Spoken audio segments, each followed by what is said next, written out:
If we can find out the real situation, real cause, real reason situation, that would encourage collaborative action toward those goals. And this project was to clarify the most important gaps and opportunities in global mission. Let us see the bigger picture of the remaining task of world evangelization. We need to redefine the remaining task.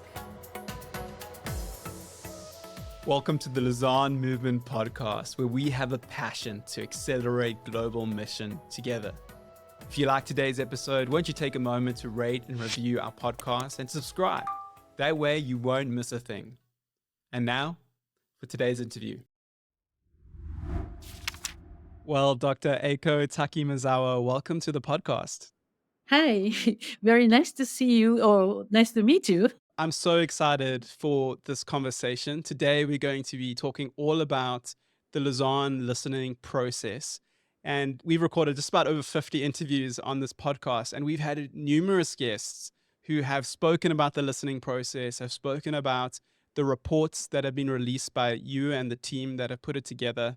And these reports have even informed much of what we are doing as a movement, especially as we go into the Fourth Lausanne Congress. And so I'm really excited to be able to explore this with you, unpack it for those who might not even be aware of the reports and the whole process. We're going to be diving into that. But what I love to do on this podcast, before we dive too deep into detail, is to chat about people's stories and just to hear how they gained a passion for global mission. You know, we are coming from all over the world. But the one thing that unites those who are listening and those who are guests on this podcast is our passion for global mission and for the kingdom of God being advanced. And so I would love to hear from you. Could you take a moment just to share a bit of your backstory with us? How did you come to form a passion for God's global mission? Yeah. By the way, I'm a Japanese, and I became a Christian when I was in the university time. So it was a very radical conversion experience. When I found out that there is a true God, not the 8 million gods, but the true God who tells us the truth and who prepared the salvation for our souls. I was so relieved, and also I felt very revived. Really, my new life started when I met Jesus Christ and know about his gospel. Since that the conversion experience, I cannot stop talking about Christ. Can you imagine if I go to a park and somebody is sitting next bench alone? I want to talk to him. If I go to a certain fast food restaurant and somebody is eating alone, I want to talk to the person. And, that is my conversion, after conversion experience. And then that became even bigger when I came to know that God is the creator of universe, creator of all of us. So when I was small, I enjoy watching the atlas of the whole world and imagining what kind of people living in each section. And so my love even became more concrete after meeting Christ. I want to tell them the Christ and his salvation. And so I dedicated my life to this evangelism and gospel. And then I went to seminary, and then God challenged me to become a seminary teacher. And so I pursued the next degree to be able to teach. And then God opened a door for me to go to Korea. I'm a Japanese, and Korea, the historical relationship. But in order to expand my vision and then the passion for the world, I have to go to the neighbor first. And so I went to Korea and taught in a seminary called Torch Trinity Graduate University for 21 years, actually. Now I'm retired and I came back to Japan. I am now serving for this one of the hardest country for evangelism in Japan, my own country. And then I speak Japanese, so I am now mobilizing the churches in Japan for mission mobilization. And also, I encourage younger people to think about global mission. So that's what I am doing. And after retirement, I'm busier. Praise God. Praise the Lord for Yes. that. I mean, I'm so encouraged, Dr. Aiko, to hear your story and to hear about the passion that you still have for the kingdom. You know, I met this week with a teenager who had a radical conversion to the Lord and is going around his school and he's trying to evangelize and he's sharing the gospel and he's sharing the love of Christ. And he really has a passion for global missions. And you know, as I came out of that conversation, I was energized by his energy, the young passion, the young energy for Christ. And I left wondering whether his passion would wane or whether it would just keep growing. And when I hear stories like your own of how you are now retired, going back to your own country and still evangelizing and still have that passion, it gives me hope for those of the younger generation who also share that passion. Thank you for sharing a bit of your story. I would love for us to dive into the whole listening journey and the whole process. How would you describe this project to someone who's unfamiliar with the Lausanne movement or unfamiliar with the listening journey? I think the Lausanne started from 1974. So to this time, it's 50 years history. And like every 15 years, they have a global congress. And this year, in actually from today, less than 1 month, 3 weeks, we will have the fourth World Congress. And that we can call it the Seoul 2024.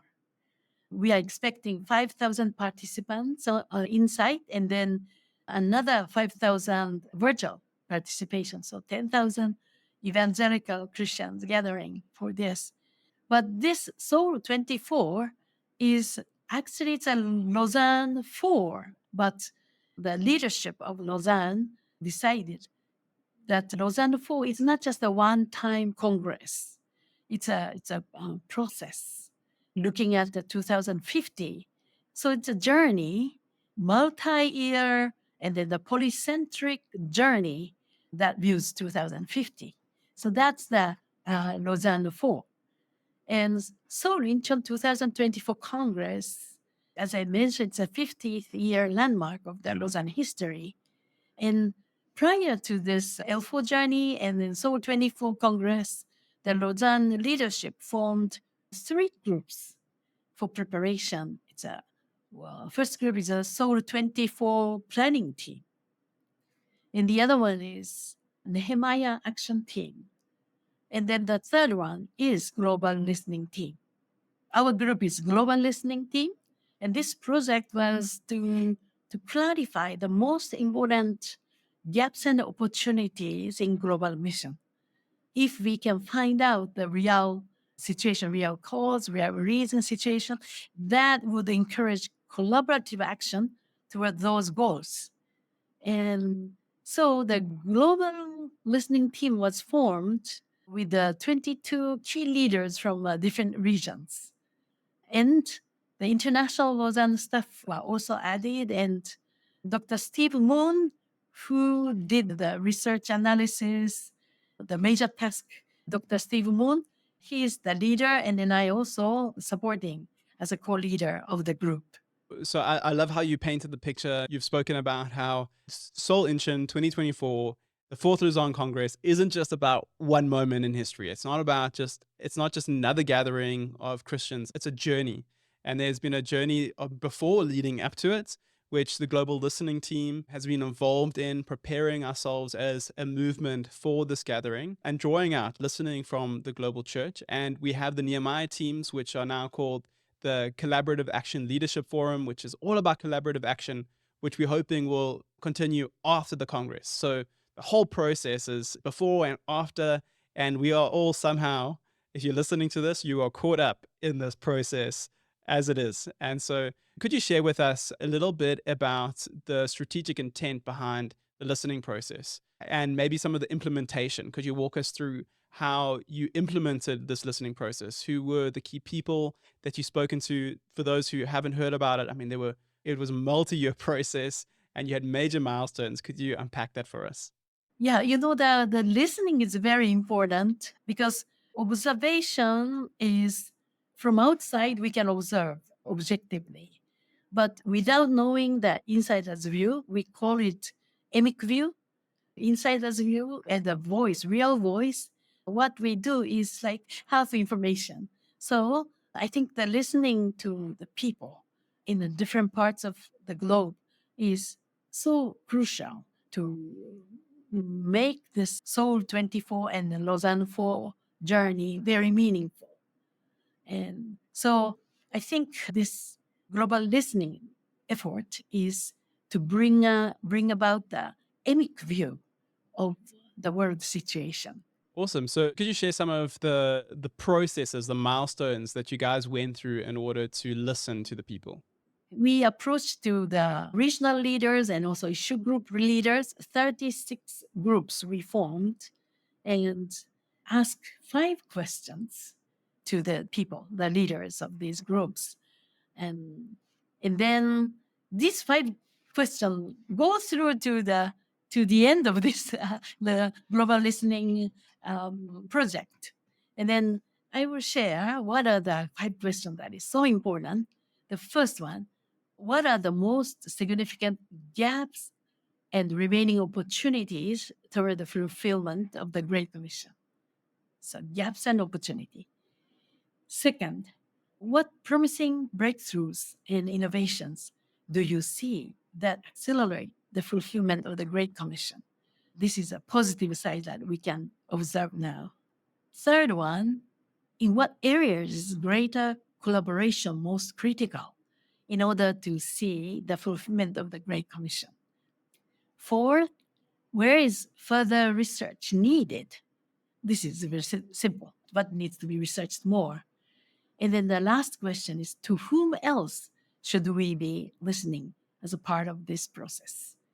So these 5 questions we ask the interviewees and then gather their opinions and experiences and then make an analysis. And we use grounded theory research methodology. Grounded theory methodology is very helpful because it's not from the theory, it's not the deductive way from theory to the concrete. Rather, we go to the concrete and then try to find out something that we may not even know beforehand. So the grounded theory is very helpful to find out something that we didn't realize before from the study of the theories. And so this is a qualitative research method using the grounded theory. And then the qualitative data of notes analyzed in accordance with the grounded theory, and it uses the word analyzing the frequency of the word appearing in the interviews. And then the categorizing like an initial coding, line by line coding. It's like a verbatim analysis, verbatim maybe recording. And from that, we find out the focused coding that is repeated more. And then finally, the theoretical coding that is more synthesized, that the findings to more generative ideas. So the computer application called NVivo to do so is today we have a helpful. Before we have to, write on the paper, but now the computer does everything. So after this coding is discovered in 3 levels, we put the human observation. So, well, Dr. Steve Moon, who did the most, hardest work of analyzing the word, and then after he wrote the draft of the documents analysis, he sent to the global listening team members, and then we did the input from human ability and skills, and so the final document is out. And so this happened in 3 different stages, right? So we have 3 different listening reports. Was this process true for all 3 of those reports? The procedure, our methodology is the same. But what was different is the first interview is from the regional 12 regions and then 24 issue groups, they are the interviewees. And second round is for the focused group, which is more same category like a pastors group or leaders group, lay leaders group or female group or more focused group where the interview is. And then second round was very helpful because this one was allowed to do in their own language. The interaction, the report was given in English, but interaction was all in our own heart language. So more freely we can share our opinions. And the third report? The third report is more leaders who is related, who is very familiar with the Lausanne movement. So their interest or their more concern or they're more close to the Lausanne movement. So the third one is from this Lausanne related leaders. All right, so we've now framed this. It's a multi-year process. There were 3 stages to this report. The one focused on regions, and it was a large scale of people that were interviewed and processed. And then it went a little bit closer in. We spoke to some leaders and had focus groups of different groups of people. And then the third stage, we then go a little bit in-house to those who really have a passion for global mission, know the Lausanne language, and all of that kind of thing. So it's been a massive project. So from the outside, I just want to say well done to Dr. Moon and to you and the rest of the team. Thank you for all that you've done. I'm sure that those who are research geeks, I don't know if that's the right word, but those who love research have enjoyed what you've said. Now, I would like to take it away from the research level and unpacking the detail of the research in terms of how you did it to more to the ground level, to those who are a bit like myself, who just want to know how like what was the big takeaways from these reports. And so I'd like to go through each of those reports really quickly and just to hear from you, what were the key takeaways? So let's begin with report one. What were some of the most significant takeaways that stood out to you and the team from this report? I think the code that that produced by the NVivo itself is a reminder that these are the words that the people are so concerned in the world. And I think the top mentioning is a need for discipleship. And this was done by regional and the issue group. And so both realized that the discipleship is so needed. Second one is love and unity. As a Christian, we have to exercise love and unity, which is not seen probably. It's a gap. Third one is an incorporation of a younger generation. We think we are responsible to do everything as a leader, as an older one, but the younger one has more ideas, creative ways, and energy and new perspective. And so we need to incorporate younger generations, which is not happening yet in a global scale. Fourth one is church is not engaging with the outer world. So the church became very introverted, want to be nice, want to be good, but not related with the world. I have read a book that talk about the Christian life, and after becoming Christian, within 5 years, no Christian friends. So in that the church is the gathering of these people. So we enjoy, our own, Christian faith and Christian walk together, but not engaged in the outer world. And so intentionally, we have to intentionally we have to approach to people outside of the church. I think it's important to go more. Fifth point is a lack of contextualization. We don't understand where people are and what are the language that they understand or the worldview that they are in. And so we don't bring the gospel to where people are. So the lack of contextualization. Six is a UPG, and unreached people group movement. This is a very difficult term because of the different definition of this word. But most commonly understood is the country or tribe that has less than 2% of witnessing Christian or 5% of professing Christian. Let's make it simpler, like less than 2% of witnessing Christian, then it becomes unreached people's group.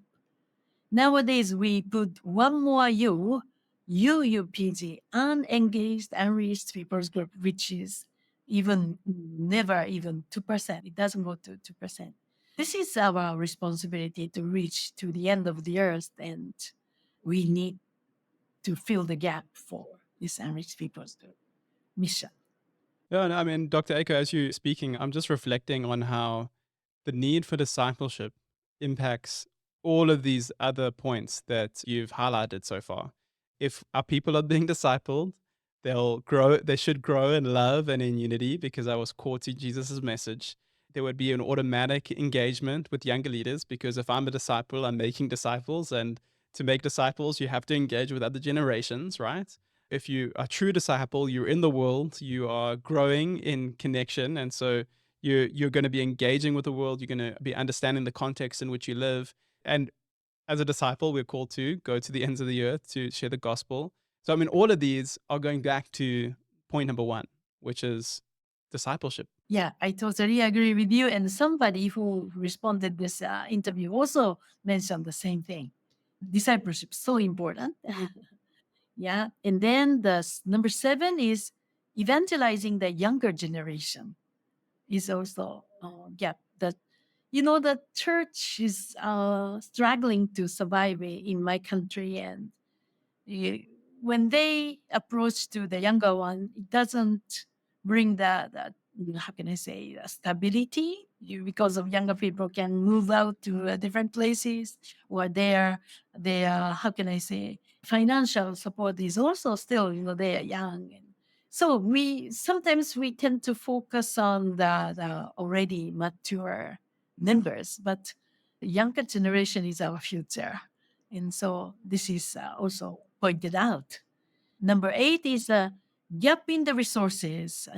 It's always a big problem how to distribute the resources, but there is a gap that the interviewees notice. And number 9, training. This will be repeated one after another in the different listening round, but training of the workers and leaders, they feel that is missing. Number 10, anti-Christian legislation and politics. We see every day the very sad news about the war and the Christian persecution. And so this is another thing that we have to really look at it and then do something. And 11th point, this is the last one. It's a language barriers for the global mission. And then the Bible translation, the role of Bible translation is also very significant. But the fact is, the language barrier really slow down the mission work. So this is the gaps and opportunity that they are talking about. So your team identified these are the gaps, these are the opportunities. You have 11 that really stood out to you. You then took these to focus groups. Could you unpack the insights that were gained from bringing those to focus group interviews? Actually, they're almost the same point were listed. New point is understanding or teaching of the Great Commission. The Great Commission was not properly taught nor emphasized or practiced. That's the new point that appears in the second round. So, in terms of like insights gained and speaking about the gaps and the opportunities, they were almost identical from report number one, besides understanding the teaching of the Great Commission. Yes, importance of discipleship and training, the new generation, and then the interaction with the outer world and UPG.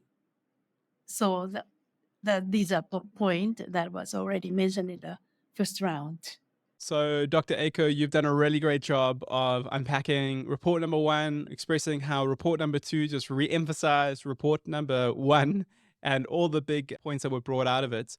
I would love for us to dive a bit deeper into report number 3, which was the report that has just recently been released, where you guys speak about the 7 challenges for the global evangelical church. So, could you take a moment just to unpack those 7 challenges for us? Could you share what these 7 challenges are and how your team came to formulating them? The first point is let us build discipleship communities. We studied about the importance of discipleship, and then it should be the communal aspect of the discipleship. And in order for one person to be in the community, it's not just 2 hours on the Sunday. It's whole life, the lifelong discipleship. In order for us to relate as a disciple, it's more person to person relationship is also a crucial point. And then for that, we can grow together. It's not somebody is holy and somebody is lay. It's more we grow together as a Christ disciple. That's the first point. Challenge 2, and let us engage in mentoring relations with younger people, especially for their leadership development. So this is also related to discipleship, but not first point is the community. The second point is actually mentoring somebody, especially targeting the younger people. So the intergenerational relationship, friendship, sharing makes more solid relationship, and then the solid influence on our spirituality by living out and mentoring somebody with lifestyle. It's showing the example of the maturity, and for younger one to see somebody who is mature, it's like a modeling or in the role model to follow. That way we can develop the younger people holistically. Challenge 3 is let us see the bigger picture of the remaining task of world evangelization. We talk about the UPG, and we need to redefine the remaining task. And then we discovered not targeting the very far, culturally distant people group. Rather, we can try the near culture missional approach. Inclusive definition and understanding is also mentioned. So, and then the next challenge 4 is let us consider cultural trends for contextualized ministries. Contextualization is mentioned throughout this global listening process, and then so that we have to practice it. And the contextualization is crucial. The Paul Hibbert brought the idea of critical contextualization. And he said we have to exegete the culture first, be aware of what are the cultural, the situation. And then we will exegete the scripture and go back to our, the truth, the word of truth, and then critically contextualize, not just contextualize, but critically contextualize, so that we will have a new contextualized the way of bringing the gospel. So this is a stages of critical contextualization by Paul Hibbert, and I think that is very helpful for us to think about. And then next one is challenge 5. Let us listen to various voices for recalibration of ministry efforts. And then listen to the culture and the people we touched previously, and listening for innovation. The change is difficult for many of us, but listen and then innovate what we do for better.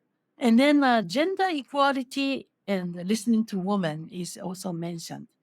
Gender in many parts of the world still is a very not equal. So nowadays, new position is also coming out, and then we have to deal with it in a biblical way. Sixth point is let us give care to the suffering people with a special attention to their mental health issue.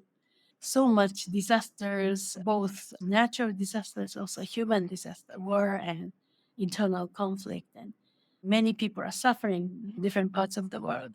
And so we give care for that. And, I'm from Japan, and Japan is known for a natural disaster nation. A lot of earthquake, and then the government announced that Japan will have probably this level 9.1 that covers probably whole southern part of Japan. Half nation can be affected, and it can happen very soon. So the government is announcing prepare at least for 7 days portion of water, food, and many other the life necessity. And so supermarket is empty now. I cannot find the rice in the supermarket. Anyway, we experienced the disaster in Tohoku area 11 years ago. Many of you prayed for us and supported us. But something nice also came out. The Christian organization approached to the disaster area and then helped the victims and the suffering people. Many others left, but Christian continued to stay there, even help them to stand on their own. One person mentioned that in the Tohoku area, they use the broken pieces of pottery, make it like a necklace, and then they sell it, and then they help those who are in need.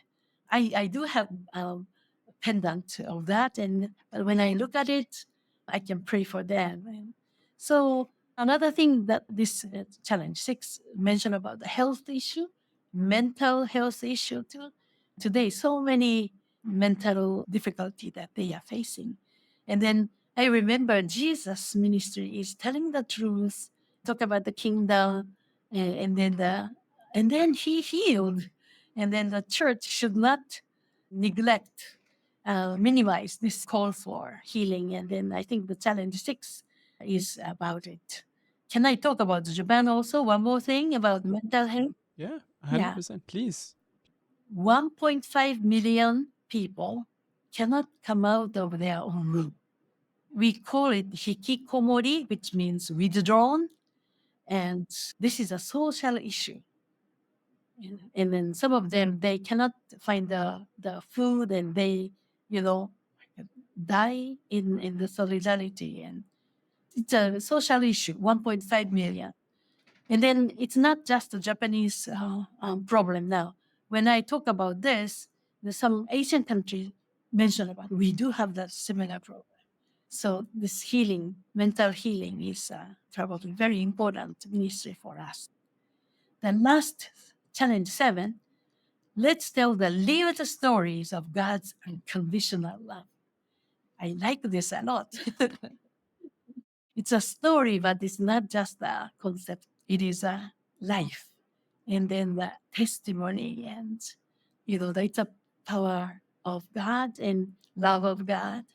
And that is based on the cross of Jesus Christ. That is a part of the history. It's not just a fantasy. It is a real history. And so we have a story to tell, and we have a story to live, and we have a story of life that is lived in our lives. So these are the 7 points from the third round. Thank you, Dr. Aiko. As I reflect once again on these 7 challenges, for me, I can see the connection going all the way back to the first point of discipleship. Because one of the questions I had was, how, if I think it's everyone's challenge. When we talk about discipleship, it can be so overwhelming to just even begin. How do you define discipleship? Where do you start? And as I look at these 7 points and these 7 challenges, I mean, each of them reflect a discipleship opportunity for yourself and then for those you are discipling and mentoring as well. So thank you so much for the work.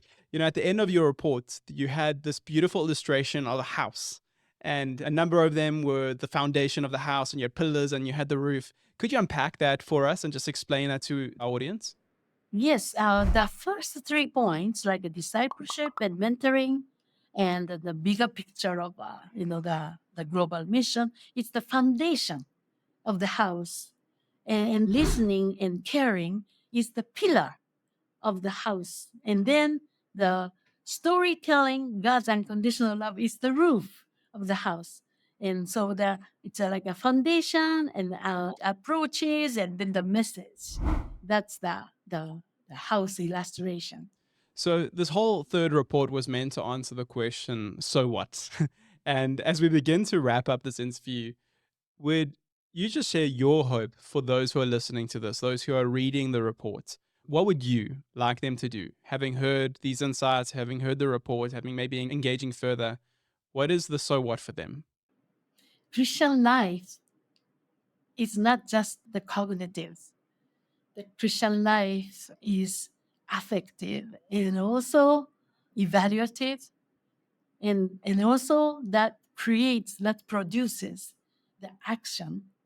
And I think the global listening result help us to realize these things, and then that will produce the action. And I know that our global listening result is the foundational research for Great Commission report, and then State of the Great Commission report, and then also a soul statement by Theology Working Group, and then of course the collaborative action project. And so hopefully these will really become a kind of DNA of our Christian work, and then maybe Lausanne. Wonderful. I'm so curious, Dr. Aiko, to hear your own personal reflections. What you've done in this podcast is you've really just tried to share the research with us. You have experience in the global church, you're a professor by trade. What stands out to you as the most significant learning for the global church? And actually, the many people already felt it. We need the discipleship. We need the mentoring. We need the younger generation. We sense it, but with the research level, we actually worked on the words and analysis of the frequency and all these things, make it solid. This is the real need, and the real breakthrough, and real collaboration and necessary thing. The people to ask, and these things. So the research made it much more concrete and clear, so we can work on it. So, what's one challenge that you would give to someone listening to this? We've heard the report's findings. What if you could sit down with someone and they're sitting across the table from you and you're having tea or coffee? What's one thing that you would challenge them to do? I think they repeated the point, and then you also mentioned the discipleship. I want to ask, who are you discipling now? And who is helping you to become a mature disciple? I do have one person who disciples me, probably more than 15 years. Every week, 1 hour, we meet with her. I meet with her. She's mentoring me, and then I also disciple, somebody that as much as I can. It's not just one person, I have several people that we read the Bible together, pray for each other, and check daily life whether we really walk with the Lord or not. So that's wonderful thing. Well, thank you for that challenge that you're giving to every one of us. So, we've spoken about these reports. Where can people access these reports and how can they use them further? These reports are in the Lausanne.org site. And then if you go to the Discover and the Research, and then there is the little down part, and there is a occasional paper section. And there are many occasional paper which is more academically dealt with. 71, 72, 73 are this global listening report. Wonderful. I'll be sure to put that in the show notes for those who are listening so it's easy for you to access. Dr. Aiko, this has been really insightful, and I'm really trusting that those who are listening are starting to get a bit of a framing for the Congress that they may be attending, either online or in person. We've been speaking a lot about collaborative action and forming these collaborate groups, and all of this is connected to this multi-year process of listening. And so thank you to you and your team, and Dr. Moon, for all the work that you guys have put into these reports. I'm sure we're going to be feeling the ramifications and the blessings of this report into the years to come. As we conclude, do you have any final thoughts or messages that you would like to share with our audience? I thank you for this giving us this opportunity, and the global listening team, wonderful team, and a wonderful co-leader, Dr. Steve Moon, and then the other Lausanne staff also supported us a lot, and I am thankful for this experience and opportunity. Thank you for, how can I say, looking at us like that way. Thank you, Jason. Blessings to you. Thank you for your time.